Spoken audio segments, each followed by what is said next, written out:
Baik, selamat sore Ibu dan teman-teman. Kalwedo, di sini saya mengambil materi tentang polusi.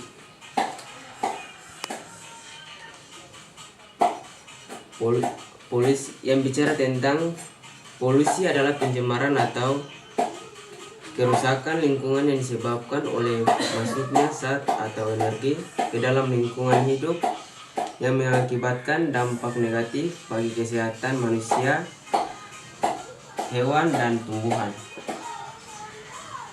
Ada beberapa jenis-jenis polusi, yaitu polusi udara, polusi air, polusi tanah, dan polusi cahaya. Polusi udara terjadi karena adanya pencemaran udara seperti gas berbahaya atau karbon dioksida, nitrogen oksida, sulfur oksida, dan partikel debu. Polusi air, pencemaran yang terjadi ketika bahan berbahaya atau limbah masuk ke dalam perairan seperti sungai, danau, atau laut yang menyebabkan kerusakan ekosistem dan membahayakan kesehatan manusia. Yang ketiga, polusi tanah. Polusi tanah yang disebabkan oleh bahan kimia atau limbah yang mencemari tanah, termasuk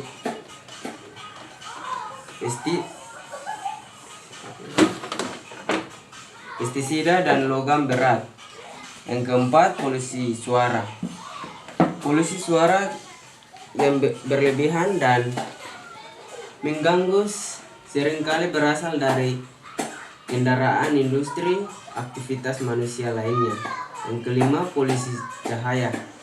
Pencemaran yang terjadi karena pengguna cahaya buatan dan berlebihan mengganggu siklus tidur manusia dari ekosistem alam. Penyebab polusi. Ada beberapa penyebab polusi yang terjadi, yaitu kegiatan industri, transportasi, pertanian, sampah plastik. Yang pertama, kegiatan industri. Emisi gas berbahaya dan limbah industri menyebabkan polusi udara dan air dan tanah. B. Transportasi. Kendaraan bermotor adalah sumber utama polusi udara. C. Pertanian. Penggunaan pestisida dan pupuk kimia berlebihan dapat mencemari tanah dan air. Yang keempat, sampah plastik. Pembuangan plastik yang tidak berkelola dengan baik menyebabkan polusi lingkungan, terutama di laut.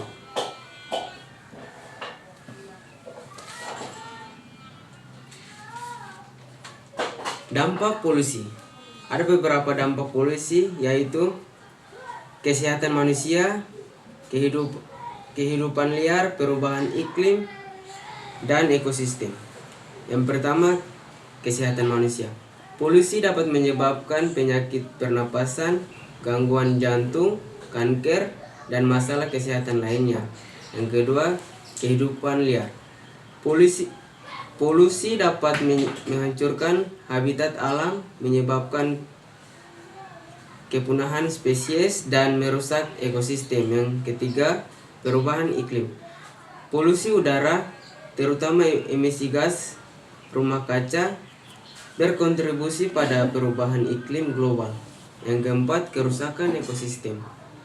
Polusi air dan tanah dapat mengganggu keseimbangan ekosistem yang menyebabkan kerusakan pada flora dan fauna.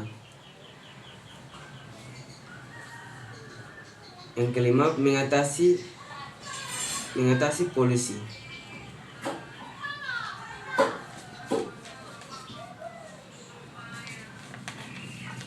Ada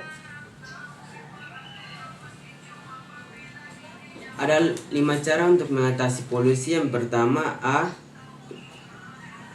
Pengurangan emisi. Pengurangan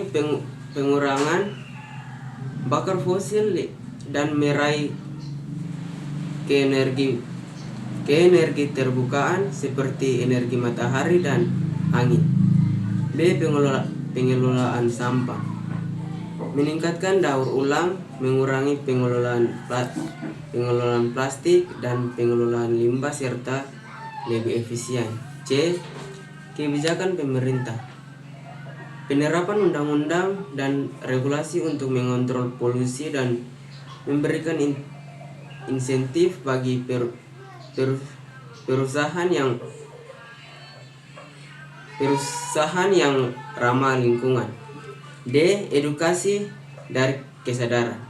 Meningkatkan kesadaran masyarakat tentang pentingnya menjaga kebersihan lingkungan dan meminimalkan dampak polusi. Polusi adalah masalah besar yang memerlukan perhatian besar untuk mengurangi dampak untuk menjaga keberlanjutan lingkungan hidup kita. Kerusakan lingkungan dapat berdampak buruk pada masyarakat seperti pencemaran lingkungan, penurunan sumber daya alam, hilangnya layanan ekosistem, bencana alam, perubahan iklim, penurunan spesies flora dan fauna, kesuburan tanah yang berkurang. Untuk menjaga lingkungan kita dapat melakukan hal-hal seperti menanam 1000 pohon, tidak membuang sampah sembarangan, menjaga kebersihan sungai dan sekitarnya. Yang terakhir, dampak bagi lingkungan masyarakat. Yang pertama, menyelamatkan lingkungan dari limbah organik hasil usaha industri tepung ikan lele yang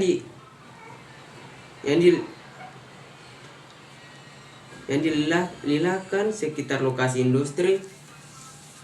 Yang kedua, mengeringkan beban penanganan limbah bagi usaha industri tepung ikan lele karena limbah tersebut langsung ditepung ikan lele masyarakat sekitar.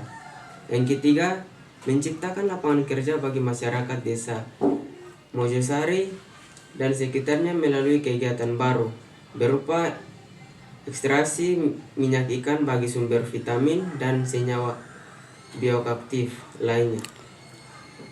Penipuan tulang ikan lele menjadi tepung kaya kalsium untuk diolah lebih lanjut menjadi berbagai produk turunannya. Pengolahan kulit ikan lele menjadi kerupuk ikan atau produk olahan lainnya yang bergizi. Soal yang kedua, lakukan analisis mendapat tentang masalah lingkungan yang Anda pilih, serta data dan fakta relevan untuk mendukung analisis Anda.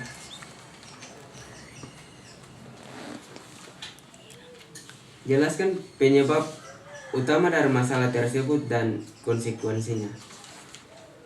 Jawab, analisis polusi udara dapat dilakukan dengan berbagai metode. Salah satunya adalah K-Medias clustering. Metode ini dapat mengelompokkan lokasi atau waktu berdasarkan tingkat polusi yang sama. Polusi udara adalah masalah global yang terjadi ketika saat pencemaran melebihi ambang batas kualitas udara bersih. Saat pencemaran tersebut dapat berupa partikuler, fisika, kimia, biologis. Polusi udara dapat berasal dari berbagai sumber baik alamiah maupun antropogenik. Berikut adalah beberapa fakta dan data terkait dengan polusi udara. Yang pertama, di dunia 90% populasi hidup terdapat dengan kualitas udara yang melebihi batas pemanfaatnya atau WNO. Yang kedua, polusi udara membunuh lebih banyak orang daripada tembakau di seluruh dunia. 8,1 juta kematian di sini setiap tahun. Yang ketiga, polusi udara dapat menyebabkan beberapa penyakit seperti penyakit jantung, asma, demensia, kanker paru-paru, gangguan pada mata, peradangan hidung, penyakit paru objektif kongres atau PPOK. Polusi udara menyebabkan memiliki banyak penyebab, diantaranya kendaraan bermotor. Gas buang dari kendaraan bermotor mengandung polutan seperti karbon monoksida atau CO, nitrogen dioksida atau NO2, dan partikel-partikel berbahaya. Yang kedua, pembangkit listrik. Pembakaran bahan bakar fosil seperti minyak bumi dan batu bara untuk menghasilkan energi menghasilkan emisi gas yang mencerminkan udara. Yang ketiga, industri dan pabrik. Proses produksi dan operasional industri yang menghasilkan gas buang, asap, dan partikel-partikel beracun seperti sulfur dioksida atau SO2, hidrokarbon, dan senyawa kimia yang berbahaya. Yang ketiga, pandangan Kristiani terhadap polusi adalah bahwa polusi merupakan hasil dari beberapa perilaku manusia yang tidak sesuai dengan tujuan Tuhan dengan menciptakan alam semesta. Berikut adalah beberapa pandangan Kristiani tentang polusi. Yang pertama, tanggung jawab manusia. Manusia memiliki tanggung jawab untuk memelihara dan mengelola lingkungan hidup seperti bagian dari ciptaan Tuhan. Yang kedua, prinsip keberlanjutan. Umat Kristiani harus mempertimbangkan generasi mendatang dalam pemanfaatan sumber daya alam. Yang ketiga, menjaga kelestarian lingkungan. Umat Kristiani menghindari eksploitasi berlebihan dan merusak yang dapat mengancam ketersediaan sumber daya alam di masa depan. Yang keempat, solidaritas dengan alam. Umat Kristiani harus memperlakukan alam sebagai sesama ciptaan yang harus dikasihi, dijaga, dipelihara, dan diperlakukan. Yang kelima, peran gereja. Gereja dan organisasi Kristen dapat berperan dalam gerakan perlindungan lingkungan melalui advokasi, pendidikan, dan praktik-praktik rumah lingkungan.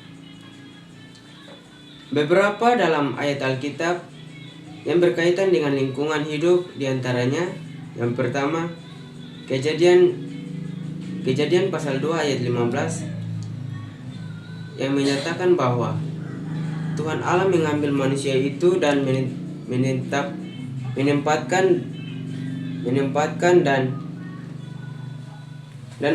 dalam Taman Eden untuk mengusaha dan memelihara taman itu. Yang kedua, Mazmur pasal 104 menyatakan bahwa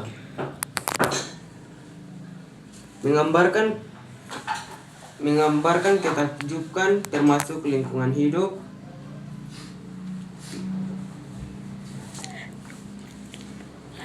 Menggambarkan ketakjuban termasuk lingkungan hidup. Yang ketiga, Wahyu pasal 21 ayat 1 menyatakan bahwa Tuhan akan menciptakan langit baru dan bumi baru.